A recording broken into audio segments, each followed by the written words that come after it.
Hi hello welcome back to my channel Supriya Sri vlogs. ఈరోజు ఒక traditional ప్రసాదం రెసిపీ అండి. అదే దద్దోజనం.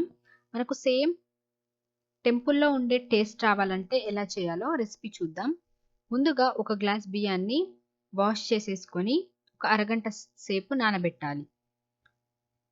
ఇప్పుడు మనం ముందుగా రైస్ని వండుకోవాలి. కావాలంటే మీరు కొంచెం మెత్తగా కూడా వండుకోవచ్చు. వండుకున్నాక రైస్‌ని ఒక బౌల్‌లో వేసేసుకొని, అందులో తగినంత ఉప్పు వేసేసుకొని,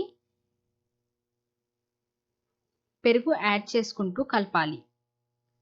మనకు ఎక్కువ క్రీమీగా కావాలనుకుంటే రైస్‌ని కాస్త మెత్తగా చేసుకొని, కొంచెం పెరుగు ఎక్కువగా యాడ్ చేసి, తగినన్ని వాటర్ యాడ్ చేసి, మనం ఈ విధంగా కలిపేసుకోవాలి. ఇప్పుడు తాలింపు కోసం తాలింపు గిన్నె పెట్టుకొని, అందులో నెయ్యి వేసేసుకొని, నెయ్యితో తాలింపు వేస్తే టేస్ట్ చాలా బావుంటుంది. సేమ్ గుళ్ళో పెట్టే టేస్ట్ వచ్చేస్తదనమాట.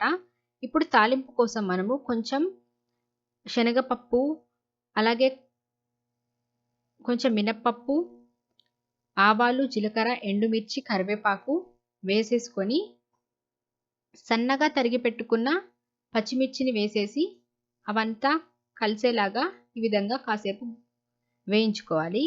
ఇప్పుడు కొంచెం వేగాక అందులో మనం ఒక 5, 6 కాజుని వేసుకొని, కొంచెం కాజు కూడా వేగే వరకు ఈ విధంగా వేయించేసుకొని, ఇప్పుడు మనం కలిపి పెట్టుకున్న పెరుగన్నంలో ఈ తాలింపు మొత్తం వేసేసి మంచిగా చక్కగా కలుపుకుంటే మనకు ఎంతో టేస్టీ అయిన దద్దోజనం అనేది రెడీ అవుతుంది. మనం నెయ్యితో తాలింపు వేసుకుంటే సేమ్ గుళ్ళో వచ్చే టేస్ట్ అనేది వస్తుంది.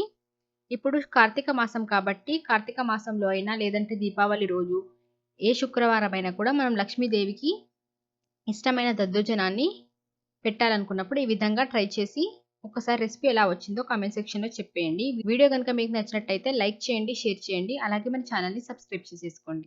Thanks for watching.